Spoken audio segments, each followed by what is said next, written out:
தமிழக பாரதிய ஜனதா மாநில தலைவர் திருமதி தமிழிசை சவுந்தரராஜன் நம்முடன் தொலைபேசி இணைப்பில் இருக்கிறார். வணக்கம் திருமதி தமிழிசை. தற்போது விவசாயிகளுடைய ஒரு முக்கிய பிரச்சனை உருவெடுத்திருக்கிறது. ஏற்கனவே இந்த மீத்தேன் திட்டத்திற்கு மத்திய பெட்ரோலியத்துறை அமைச்சர் தர்மேந்திர பிரதான் இனி இந்த இது நடக்காது அப்படின்னு சொல்லியிருக்கும் போது, ஆனால் தற்போது கிரேட் ஈஸ்டர்ன் எனர்ஜி கம்பெனி மீண்டும் ஒரு புதிய மனு அளித்திருக்கிறாங்க. இந்த நேரத்தில் மத்திய அரசு மௌனம் காப்பதற்கான காரணம் என்ன? மௌனம் காப்பது என்று எதுவுமே இல்லை. இன்னும் சொல்ல போனால், நீங்கள் சொல்லும் இந்த விவசாயிகளை பாதிக்கும் மீத்தேன் திட்டத்திற்கு அனுமதி கொடுத்தது இங்கே திமுக ஆட்சி செய்து கொண்டிருந்த போது, அங்கே காங்கிரஸ் ஆட்சி செய்து கொண்டிருந்த போது. ஏற்கனவே தமிழக பாரதிய ஜனதா கட்சியின் சார்பில் சர்வ கட்சி கூட்டம் மீத்தேன் பாதிப்புக்குள்ளாக கூடிய விவசாய சங்கத்தினர் கூட்டம் கூடும் பொழுது அதில் பாரதிய ஜனதா கட்சி கலந்து கொண்டு எங்களது கோரிக்கை மிக தெளிவாக வைப்போம் என்று சொன்னது மட்டுமல்ல, தர்மேந்திர பிரதான் அவர்களுக்கு நானே மிக தெளிவாக கடிதம் எழுதி அவரும் அதற்கு பதில் கடிதம் போட்டிருந்தார். பாராளுமன்றத்திலும் அதை அறிவித்திருந்தார்.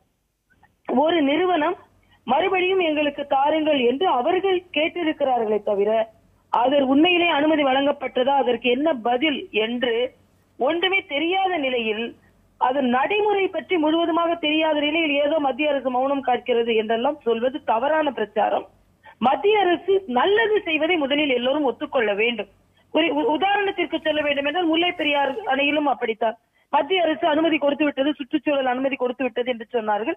மிக தெளிவாக சுற்றுச்சூழல் அமைச்சகம் அதற்கு அனுமதி கிடையாது என்று சொல்லி இருக்கிறார்கள். ஆக முழுவதுமாக ஒன்றை தெரிந்து கொண்டு அதை பற்றி போராட்டங்களோ கருத்துக்களோ சொல்வது நல்லது. தமிழக பாரதிய ஜனதா கட்சியை பொறுத்தமட்டில் விவசாயிகளுக்கு எதிரான எந்த நடவடிக்கை எடுக்கப்பட்டாலும் அது கூடாது என்ற கோரிக்கை நாங்கள் வலிமையாகவே வைப்போம். திருமதி தமிழிசை, அப்போ என்விரான்மெண்டல் மினிஸ்ட்ரி இதற்கு அனுமதி அளிக்கவில்லை அப்படின்னு உறுதியா உங்களால சொல்ல முடியுமா? மார்ச் 11ஆம் தேதி லைசன்ஸை கேன்சல் பண்றாங்க. அதாவது நான் எப்படி சொல்ல முடியும்? என்விரான்மெண்ட் மினிஸ்ட்ரியில நான் இல்லையே, பட் மினிஸ்ட்ரிக்கு ஒரு கோரிக்கை வைத்திருக்கிறார்கள். அவர்களிடமிருந்து எந்த பதிலும் வராத போது அந்த கோரிக்கை ஏற்றுக்கொள்ளப்பட்டிருக்கிறது, அதனாலதான் அது நிராகரிக்கப்பட்டிருக்கிறதா? அதனுடைய கோரிக்கை ஏற்றுக்கொள்ளப்பட்டிருக்கிறது. அதற்கான அனுமதி எந்த இடத்திலிருந்து கோரிக்கை வைத்தார்? இதே போல்தான் முல்லை பெரியாரில் சொல்லப்பட்டது. அது கோரிக்கை ஏற்று உடனே மத்திய அரசு இதற்கான அனுமதியை வழங்கிவிட்டது. தெளிவாக அதற்கான அனுமதி கொடுக்கப்படவில்லை என்று சொல்லி இருக்கிறார்கள். ஆக கோரிக்கை வைப்பது வேறு, பரிசீலனை என்பது வேறு, அனுமதி என்பது வேறு என்ற வேறுபாடை நாம் தெரிந்து கொள்ள வேண்டும் அல்லவா?